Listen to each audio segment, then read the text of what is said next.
What's up, everybody? It's your boy Wes Grant. You're watching Suburban Nerd. This is a channel where I give my reviews on today's nerd news, and I'm gonna try to just give real quick because it's the end of the week.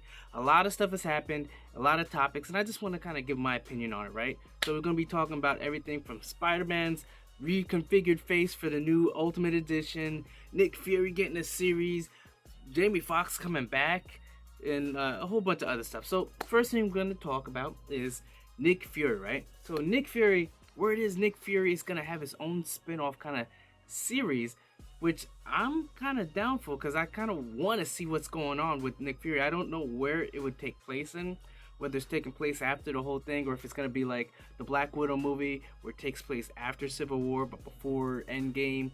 I'm not quite sure, but definitely looking forward to seeing whatever Samuel Jackson, because like when the MCU first came together, when he first came in that scene, offering Iron Man the idea of the Avengers, I thought they would have done something a long time ago, but they just dragged their feet, Marvel, and he would come in sporadically. And yes, it's good to kind of just sprinkle things. You don't want to overdo it, but there was just always a thing like, what is he doing right now? He just disappeared, and sometimes he showed up in Agents. I think he showed up in Agents of Shield maybe twice or whatever. But other than that, it's like, where is he? What's he doing? So I'm definitely looking forward to seeing them do something with Nick Fury. Especially, I mean, Samuel L. Jackson ain't getting no younger, so I want him to get it out as much as he can before, because the dude does keep working. He's nonstop, and I love the character Nick Fury, and I love Samuel L. Jackson as it, so definitely want to see that series.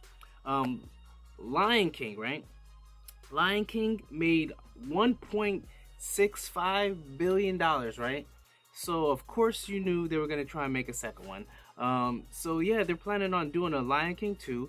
The only issue is like Lion King 1 had all that great music, and sure they redid some. The ones that they came up with, like the one with Beyonce, the original for the, it's not actual live action, but it looks live action because so CG, photic realism, that a lot of people weren't feeling it like that. Beyonce's fans were, but not a lot of people. So I'm hoping that they get some good people to make some really good songs that actually catch on, because sometimes you will have some good songs, like the movie Moana. They had some great songs. What was that? One of my favorite musicals, The Greatest Showman. They had a lot of great songs that stood out that were original. So it can be done. So hopefully they come together to do something. But I don't know what the story is, because I think it was Lion King 1.5 or 1 or something like that they had with Simba, his cubs.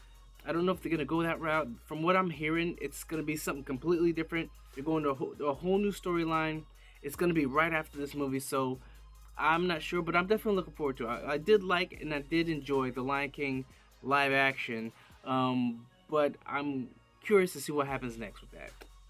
And next, we're gonna be talking about Jamie Foxx coming back. Yeah, so that's the rumor. Jamie Foxx is coming back to the MCU. They're saying as Electro, which I'm hoping not, because Electro wasn't a good character. Now, there's a couple ways this could work out. I'm thinking with Electro, if they do bring him back, they could go the route of Superboy Prime, right? Now, the way with Jason Todd, if you got Jason Todd is the Red Hood, and he got killed off. The way he came back was the Superboy Prime punched a hole in reality, and somehow that brought back to life Jason Todd. Now, what I'm thinking is maybe WandaVision, because her powers, because in the show WandaVision, her dimensional powers. Because if you guys don't know,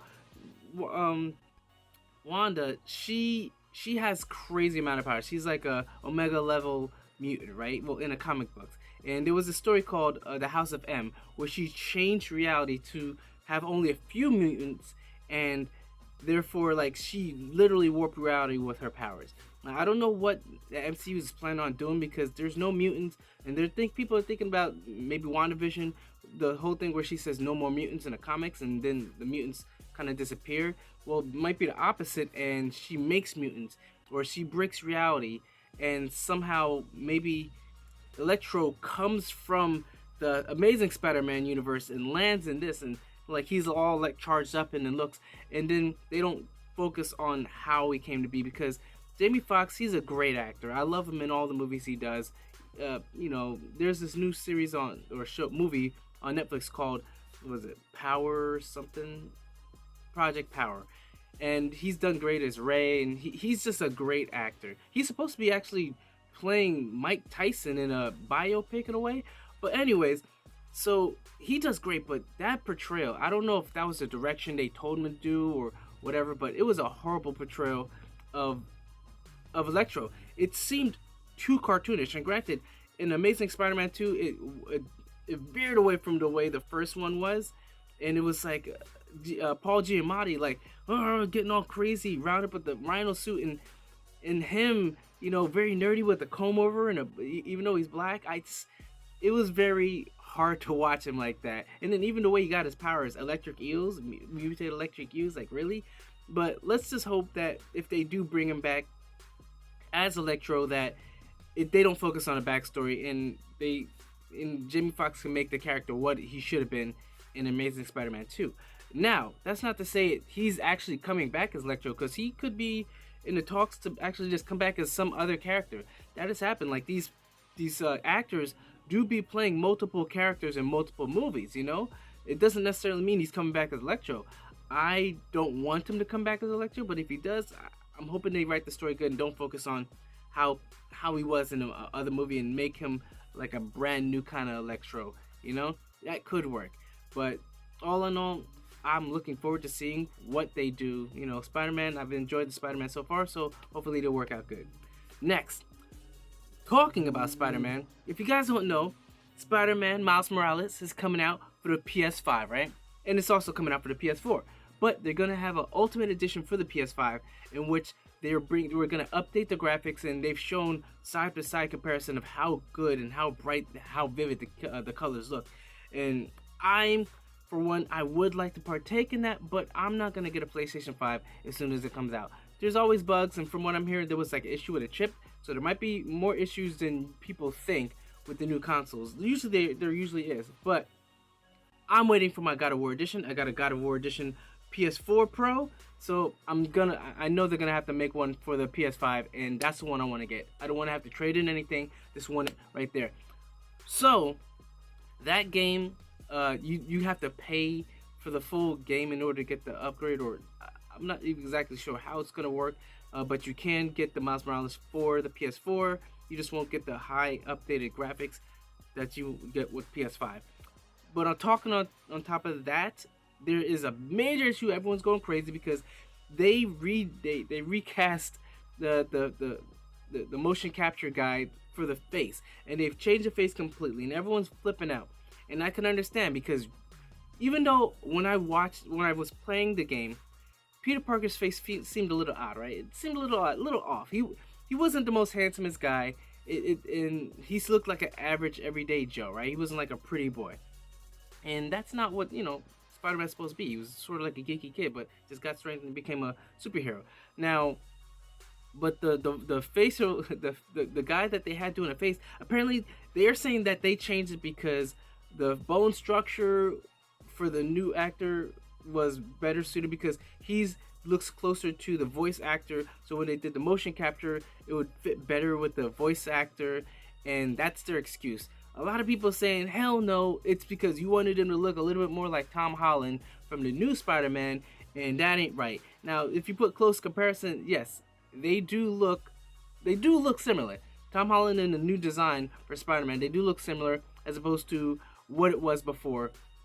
But the guy that they had actually doing the motion capture before, he went online, tried to do damage control, saying, guys, blame it on my bone structures. I'm sorry, it's my bones. Stupid bones. Like it's funny. And granted, I bet you they told him to say something, but all in all, I don't know how I'm gonna feel about this, because you get so used to watching something. It's like if all of a sudden they change the look. Granted, with God of War, the new God of War looks different, but it looks like an older Kratos, right? But if they just change the design completely, just to say, oh, bone structure, I would feel a little bit different, because especially so recent, the game, we were just playing it, was it 2 or something years ago, and people still playing it, and they had DLC, so it's still fresh in people's minds. So you're gonna just all of a sudden have a completely different face when the scene's going on. And granted, he's supposed to be older than Miles Morales, and this guy looks young. He looks about the same age as Miles Morales, right? So it's gonna be weird trying to watch him, trying to mentor this Miles Morales when he looks about the same age. But not to say that the Spider-Man is actually supposed to be 23, so he's not even supposed to look that old. So I can sort of agree like this. Like me, for instance, I'm not 23. I look like I'm in my 20s. I'm not, but that's just the way it is. So I guess I can let that pass. I don't know. I'd have to see it for myself to see if it's gonna bother me. But the graphics are supposed to be bumped up. Everything's supposed to look better, and I can't wait to play as Miles Morales. So either way, I'm still probably gonna get the game. So that's what. All right. So next thing we're gonna talk about is Project CD Red, right? Now, apparently, when Crunch was going on about Naughty Dog and all that, they were all like, "Oh no, I can't do that." But now, because it's getting close to that time, they put out a statement that they're offering, like, they're sorry, there's no other way. They were trying to find it, but there's another way. They have to do Crunch, and people are getting paid for their time. But granted, they have to, because in wherever they're doing it, Switzerland or wherever they're doing it, it's actually a law that you have to pay overtime. So they're saying they're against Crunch, but they're sorry, but they have to do Crunch. But some people are going, some people don't care. I personally, it's like, I'm used to it. In my job, I do overtime all the time, then have to cut it at the end. That's the only problem I hate. I have to cut my overtime at the end of the week, so I don't get to keep the overtime. So but at least they're getting paid for it. So I can't feel angry. They're getting paid generous for it. So I maybe I'm biased because I work so hard and I don't get to keep my overtime, yet they get to keep it, but whatever. So that's the whole thing. It's a whole controversy. I can't weigh in because, like I said, I don't really feel bad about it. The game comes out, everyone's looking forward to it. They're getting paid generously. Some people actually want to do Crunch, so let them be. Minecraft, right? Smash Brothers Ultimate. They've been having characters from KOF, King of Fighters, to Street Fighters, Mega Man, all these characters from all these different games, genres, everything. Finally, they have Minecraft. Minecraft, I played it a little bit. I remember I got the game for like an X back in the day. It was okay. You just build stuff, break things apart. You can get lost in it. The things that these experts do blows your mind. They've created whole worlds of castles. I think they've created the Death Star or something in Minecraft. So that's how massive this game is. So they actually got a character, Steve, and he has different kind of skins. Steve, the girl's friend, what is it? The zombie and the Ender guy, right? So these characters, the way they look, the way they play, it's gonna change up the game completely because they don't fight like other characters in the game. And whenever they add new characters, they never do. But this is completely different as far as they structurally can actually create stuff in the game, like create actual walls or block people in. I don't know how it's gonna work, but we'll see how that plays out. The game's gonna he's gonna be getting added later this year, so we'll see how that works out. Last of all, I think we're gonna be talking about but one thing I actually want to mention about that, right?